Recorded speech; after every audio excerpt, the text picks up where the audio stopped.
Broadcasting from the business capital of the world, this is the Podcast Business News Network. I truly believe this happens to all of us at some point. If it hasn't happened to you, I'm good for you. But what I'm talking about is you come to that realization that I need a change in my career. Something's not aligning with what's in me. Maybe the job is okay, but it's not the best. You feel that there's something else out there. Or maybe it was a change of situation. Maybe you took some years off, you get back into the job field, and maybe you change it up a little bit. How do you do that? Well, you have help for that. Somebody to walk that journey with you. And we've got that person. Her company is called Untapped Potential. Interestingly, how she works with businesses to find that top talent, and she works with the talent to align them with the right kind of companies. And we're going to talk about her and her journey working with somebody today. Candace Freedenberg is with us again. How are you today? I'm good, Steve. Thank you for having us. I'm excited to bring our guest in. And this is somebody that you worked with, kind of changed her life around, getting back into the workforce. Who do we have with us? I'd like to introduce Marissa Middlestead. And Marissa is the Director of Development and Marketing at McCall's Behavioral Health Network. And they're a client company of Untapped Potentials, and love to share a little bit of her story.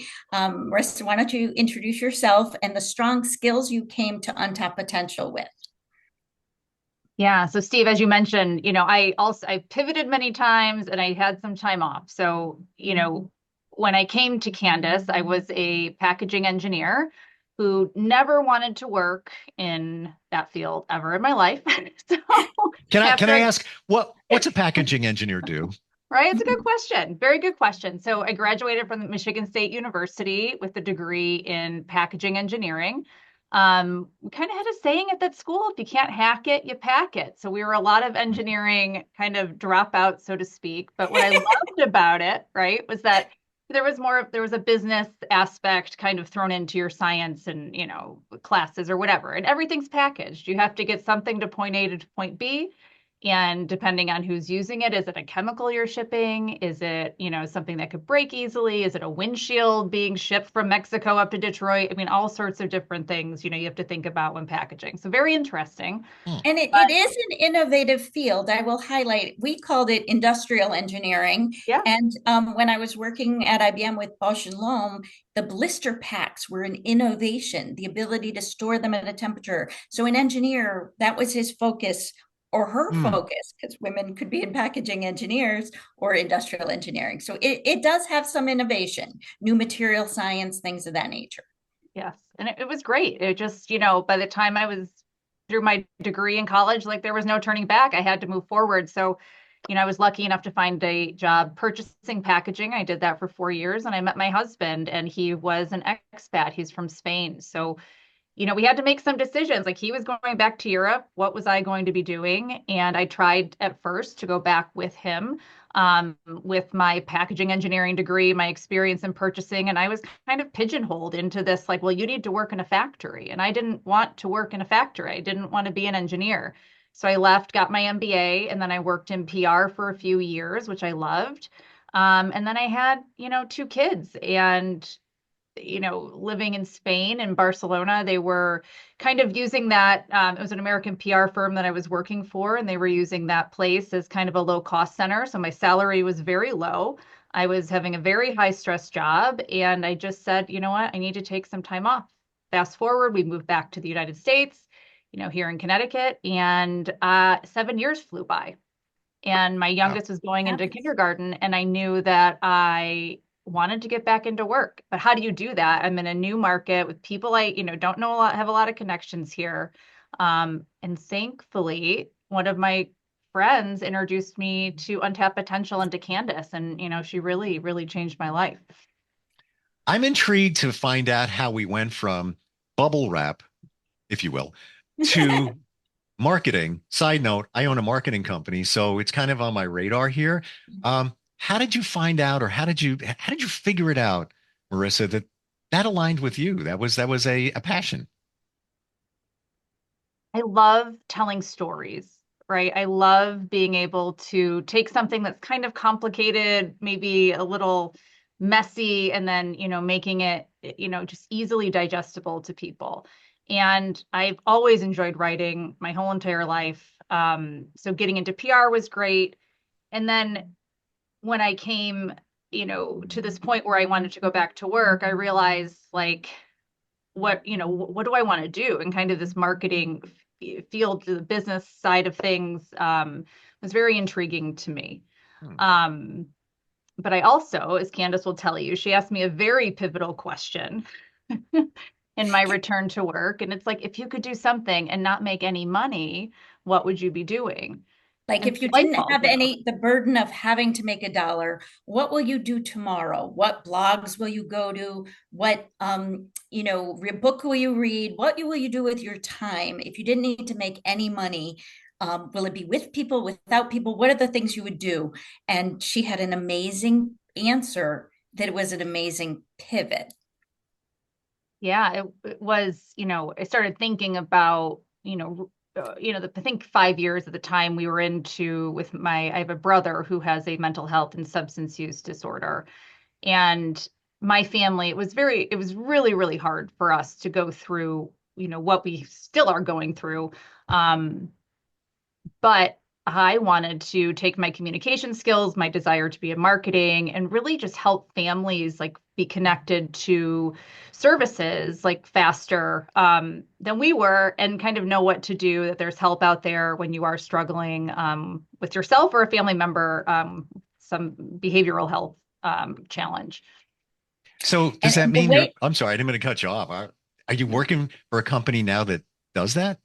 And that's where Candace, like Uh, with her magical connections, she connected me to the McCall Behavioral Health Network, who's been serving Connecticut communities for over 50 years, providing behavioral health services. yeah. It's women led, let's say, and Yes, it's just a amazing leader. Mhm. yes, we have an amazing leader, and it really was just this connection that sparked this like maybe third career choice of mine. It's been And it was a fantastic. win-win on both sides. I will highlight that, first of all, I want to say the succinctness that she responded to that question. What would you do if you didn't need to make any money in the world? She said, I would um, change the stigma. I'd use my marketing skills to change the stigma around drug addiction and mental Mental health, health. Yeah. because people think it's not for them. I mean, and that is what has been changed in the last, this was 2018. So that's what it has changed because of COVID. It's changed because of Simone Biles. It's been changed because of a lot of things. But you said you were going to change it. That's what you wanted to do. And I immediately said, come to our next speed interview. I'll get them there. And I called them and said, you're going to love this person. And they had attended before our event, our speed interview event, like we had today. And the director of operations came with some mindset of projects, jobs, things that they had, short-term projects that people could do that were moms for their entity. And I remember that was a live event, and I walked through and met with him after 6 interviews, and I said, how are you enjoying it? And he's like, oh my God, these people are such high caliber. I need to go home and come back with better roles. I would be embarrassed to put these roles in front of people.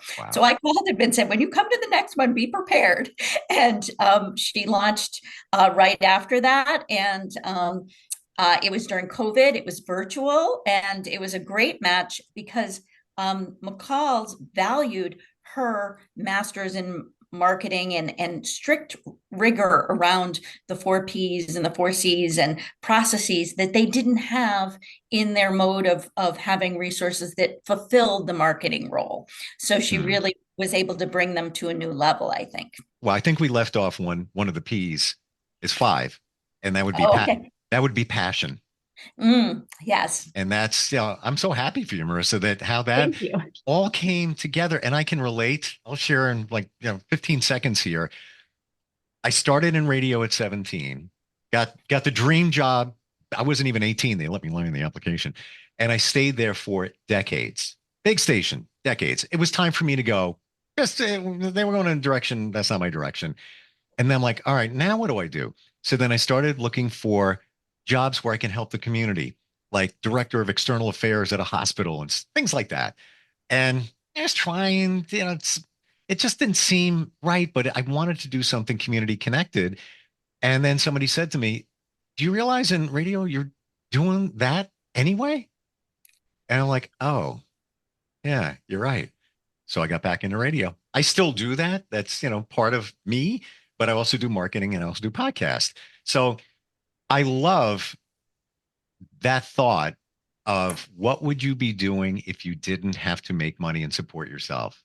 Mhm. It really crystallizes it because you could be in a line of work and you like this part of it, but you're not liking this part of it. But now you can focus on this and make it this and change what you're doing, or at least adjust what you're doing at work, or find another job. What are the first steps for all of us? I mean, Candace, thank you for bringing that to light, because I think it's a pinnacle in Yeah, figuring out and what I we think want. we do focus on looking at this because we largely work with women that have been caregiving, whether it's for their children or elder care, and men that do the same. And when they're approaching this change, the workplace has changed, and we try to skill them up to bring them back to what the workplace requires for general working in general. But we also say, this is your opportunity. The world's your oyster. Yes, you're not going to go back and do what you did before, but think about the bigger picture, bigger work. The fact that you have a long glide path to be working in this field and you could learn something new. You might think you can't, but you absolutely can. We definitely believe in the growth mindset, and that it only takes like 3 months to 18 months to learn a new industry and to be tremendous at it. If you think of AI, no one's known about it or certain roles within it. You could learn it and be the best of breed in it now. So we have that bigger mindset. To your question of how do you get started or what are some of the steps? I think we are an event-driven business, and one of the things Marissa attended was our mentor mingles. So we have quarterly mentor mingles, and Mhm. it's really just inviting them to put them professional self on. Say you're going out for a ladies' night out and meet with industry mentors. We try to match, if you're marketing, they're marketing. We have them meet together. We have different ways to do icebreakers, and we talk about the problem and the solution. But in that, where it's kind of like acclimation back to your professional self. So that was one Mhm. of the stepping stones that I know Marissa did. And then we have workup programs now that are more organized, but working up, doing the work necessary to figuring out what you want to do. And then we have a number of exercises to do that, your values, your skills, your what that inquiry. We also can do the Holland Code, like interest analyzer, if you will, and then really the crafting it into an elevator pitch, creating your go forward, go to market strategy in an elevator pitch that you can test many times and get feedback and learn more. So that elevator pitch is one of our workups. The other is crafting your resume, or what we call the up profile. And we Mhm. do it in a way that it overcomes the bias that women may face with a gap on the job board or I applicant I tracking was going system. to ask that question, so I'm going to jump in, and I'm honestly, it's a cliche asking for a friend, but it's true. She she left her job uh, because of a family situation about 2 years or so, and wanted to get back in. And then she wasn't sure what she should put on the resume because she didn't want to have a gap there. And then they're wondering, well, what was going on during that period of time? What's your suggestion for that, Candace? Well, I think if you're approaching through the job board systems and they've got the years, this, and it's a chronological resume, I think being transparent is the smart thing to do. And there's ways to put transferable skills in that body, in your resume, your chronological resume for that time away. But we have kind of a trick, and Untapped Potential talks to our client companies and say, look, these women have been doing a valuable service for society. They're raising our next generation. They've grown in skills. So let's say they did that, and we value that. So now measure them by their skills and their experience. And the second you only put skills and experience on the resume, they see that person in a professional light with their skills and experience. And it's kind of like judging a book by its cover, that if you put the cover, they're a mom. Unfortunately, our society has an image that takes away from their professional skills. If their last role was a substitute teacher or a paraprofessional, then you park them in that category, even though they might be a lawyer, even though they might have done contracts at defense companies and have clearances. If you see that they did paraprofessional, you don't put them in that lawyer bucket. We've had that scenario. So because we do our resume a little bit different, we're able to put your go-to-market strategy first and all the things that build up that say that that is your go-to-market strategy. And our pledging partner companies agree that they'll measure the candidates by their skills and their experience and not discount them for caregiving. And if they want to know the dates on the third interview on the application, fine, but at least let them get to that first pass interview with a professional persona. Marissa, did you ever imagine that you would be doing the job that you're doing right now? No, never. I never thought I'd be at a nonprofit. Who knew that when I was, 23, 24, graduating with my packaging engineering degree, that this is where I'd been.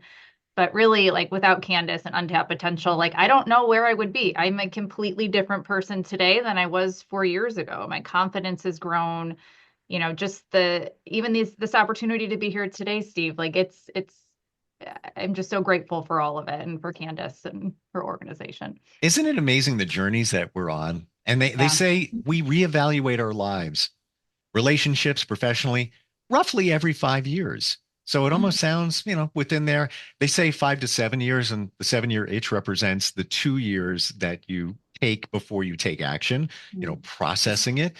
And it sounds kind of like that's what you were doing, and you're a radically different person than you were, say, 4 or 5 years ago. There's so much out there for us, and I don't think we realize it. And of course, there's limiting beliefs that, I can't do that. I can't do that. Why not? With the right guidance, within reason, somebody opens your eyes as they did for you, Marissa. Candace, it seems that she did, that there's a bigger world out there that you didn't even realize. Absolutely. Absolutely. And all your experiences to that point were very valuable. If you hadn't been doing marketing for the Internet of Things company in Ireland, you wouldn't have had that. I could take this forward in this new field. So each step you were doing was valuable. And we also tell moms that even though they might say, I haven't done anything in 10 years, we know they're doing things, whether it's setting up an apparel website for the lacrosse team. They're learning new skills, they're doing things. And we really have to pull that out of them. But those are transferable skills that the work world will appreciate. And we want to create those connections for that. People don't connect that. And to your point, somebody could say, well, I can't be, a digital marketer. Well, do you spend hours online looking at reels and stories? And yes. You've already done half the research, you just, you're already there. And we do argue that moms, this is a stereotype, don't want to stereotype, but many women who have the job of caring for others and men who have that end up, connecting with people on phone because you're on the go, adapting to the latest technology because their kids are on the latest technology. So they need to be on it. So they're not afraid of tech. And I often say, when companies might say, well, they haven't done anything, the world's changed so quickly. I'm like, no, they're adapting faster. And technology has gotten easier. It's all user interface screens that are made to be very step by step, very clear. They're very similar, and they're meant to process flow, much different than when I took Pascal and Fortran and had to program and look for parentheses. It's not that kind of tech. So I do think women can get from here to there today with how technology has shifted. I now truly see, Candace, the name of your company, Untapped Potential. It crystallized in terms of making sense and in Marissa's situation. And now let's flip it on the other side. The company that she works for, you work with as well, right? I had worked with them before, and we've had a couple opportunities, and she was there today interviewing candidates. So we do hope to serve them. They've grown. And in fact, one of the reasons why they needed someone with Marissa's skills is they acquired or merged with another organization. So they had a whole PR campaign around that, but there was a lot of growth and consolidation and operations changing and shifting. So a lot of those skills like chief of staff or administrative around those could Untapped Potential skill set could lend itself to that. Untapped Potential's candidates, if you will. Wow. It's amazing when you look back at your life, even if you went back like 15 years ago and now, like certainly in your case, Marissa, you never thought you'd ever be doing this with the same mindset that you have. You probably couldn't have done this job 15 years ago with Right. it having the right mindset. Yeah, skills are one thing, but the confidence in all of that. And it seems you got some confidence from Candace too, jumping back. Absolutely. Absolutely. And one thing that I've appreciated is many of our candidates that launch come back to our skill up sessions because they do grow them professionally and keep them best of breed in their current employer, whether it's learning LinkedIn skills or learning personal branding skills or AI for the office and how to be leveraging technology to be more efficient so you can get more things done and get home to your family. So those skilling up opportunities, we encourage our launched candidates to still engage in. Marissa, one question to describe how you feel about your current job. My gosh, I love what I do. I love, even though I'm not directly helping people, I love the fact that, maybe some communication that I send out into the universe is helping, that one family get their loved one into treatment. I love the people I work for. It's a very special place here. Yeah, just overwhelmed by, gratitude, really. The fact that it comes from your personal situation, like talk about passion. It doesn't get any better. You use some skills you had, some you weren't sure you had, but you really did have them. And then your personal situation, and it's like almost like the perfect storm of everything came together in terms of what you're doing now. Fabulous. Yeah. Candace, how does somebody connect with you? If they're looking to make a change, what do they do? Reach out to us at upotential.org, if that's the letter U, potential.org. When are you starting the franchises around the country? We've been actually talking about that for years, and I will highlight we launched a new candidate in Hartford to serve Untapped Potential's needs so that we can focus on the bigger picture and mimicking. Really, we have a 3-part model and we want to mimic that in other geographies. And I will highlight that this is our return to work season. Through the month of October, we have events, industry focused events where employers, businesses in growth industries can attend and simply meet our talent. And the theme for this year's, it's our 15th biannual Return to Work series. The theme for this year is be part of the solution. So we're asking companies to just meet our talent, hear their elevator pitch, connect them to someone, think of roles in their company. We start with a very small mid-career internship. It's 240 hours. It does a world of difference for our candidates. And candidates are part of the solution, but we encourage you to get out of your box, put your professional self on, and come to our events and just test your elevator pitch. We'll work with you beforehand to make sure you're confident in it. And you can see those different events. The first one was today, our kickoff and healthcare, biotech, and pharma. Marissa participated on behalf of McCall's Behavioral Health Network. And the next one coming up is manufacturing, aerospace, and clean technology. It does also cover CPG, consumer processed goods, and consumer products, whatever that stands for.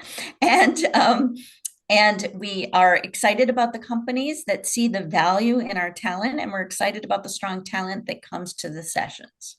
Love your attention to detail. Like seriously, there's no stone unturned in terms of what you do to get the best for your clients on both sides, whether it's the business or the talent. Candace, thank you so much for being here. Same for you, Marissa. Congratulations on what you're doing now, and truly appreciate it. Thanks again.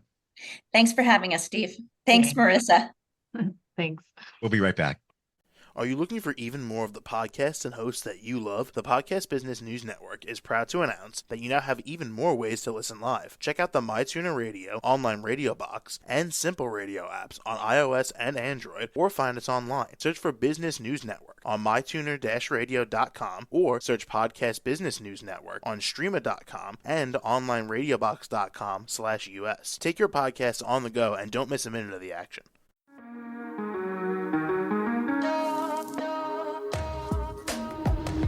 Broadcasting from the business capital of the world, this is the Podcast Business News Network. For nearly 2,000 severely injured veterans, everyday life has become filled with barriers. Day-to-day simple tasks can become pretty daunting. I have to carry my chair up 2 flights of steps or have somebody do it for me. What scares me the most is just the falling.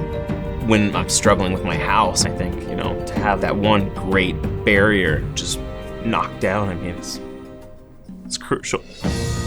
Home for Our Troops is a wonderful nonprofit that builds a mortgage-free, fully adaptive, handicap-accessible house. And there's no catch. It'll be our very first home that we've ever owned. This is a game changer. This is where your life begins again. We need you to join us in completing this important mission. Please visit hfotusa.org and help build homes and rebuild lives. Because of you, everything's going to be okay.